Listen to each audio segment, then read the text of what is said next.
અહીં બેઠેલા દરેક જીવે પોતે નક્કી કરવાનું છે કે આપણે આમાંથી શું પ્રાપ્ત કરવાનું છે.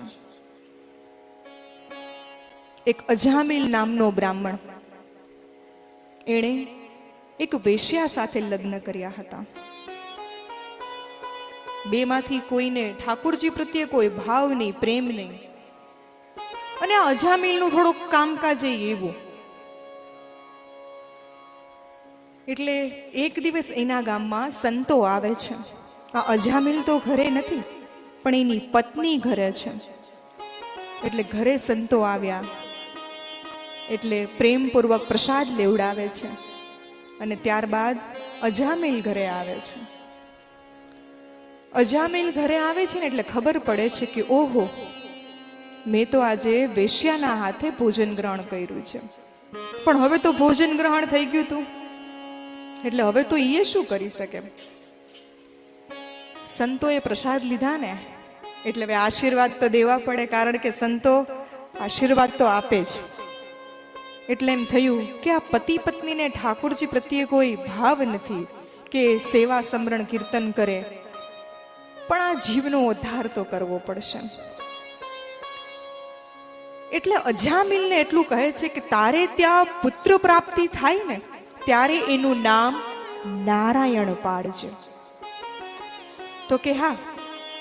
અમુક વર્ષો જાય છે, એના પુત્રનું નામ નારાયણ પાડે છે.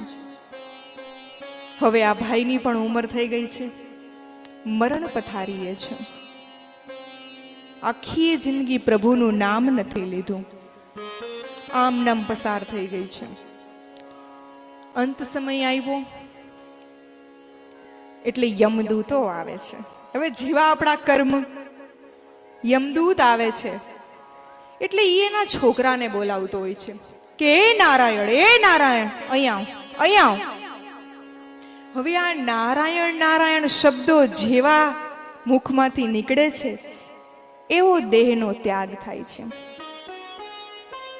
એટલે ત્યાં તો યમદૂત હતા, ત્યાં પાર્ષદો આવે છે કે ભાઈ ઉભો રે, આ જીવ તારા ખાતાનો નથી, આ મારા ખાતાનો જીવ છે. તો કે પણ એણે ક્યાં આખી જિંદગી પ્રભુનું નામ લીધું છે? તો કે ના, જો ને હમણાં જ એણે પ્રભુનું નામ લીધું ને. તો કે પણ ઈ તો એને છોકરાને બોલાવતો તો, ઈ કઈ પ્રભુનું નામ નતો લેતો. તો કે ઈ એના છોકરાને બોલાવતો હોય કે પછી પ્રભુનું નામ લેતો હોય, એણે નામ શું લીધું? તો કે નારાયણ. બસ. એટલે પાર્ષદો એને લઈ ગયા. હવે વિચારો, આખી જિંદગી એને કાંઈ પ્રભુનું નામ નતું લીધું, પણ ક્ષણ માત્ર પ્રભુનું નામ લીધું અને જીવનો ઉદ્ધાર થઈ ગયો. ક્ષણ માત્ર. અને આગલા પ્રસંગમાં જોયું એમ કે અંત સમયે જીવથી પ્રભુનું નામ ન લેવાનું.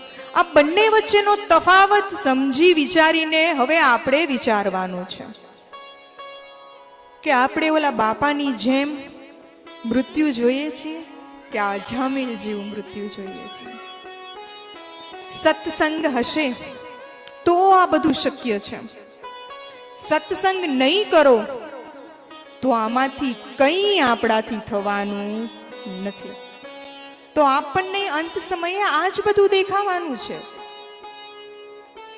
અને તમે આપણા કીર્તન સંગ્રહના પદ જુઓ, ક્યાંય કોઈ એમાં કંઈ માંગ્યું છે ખરી?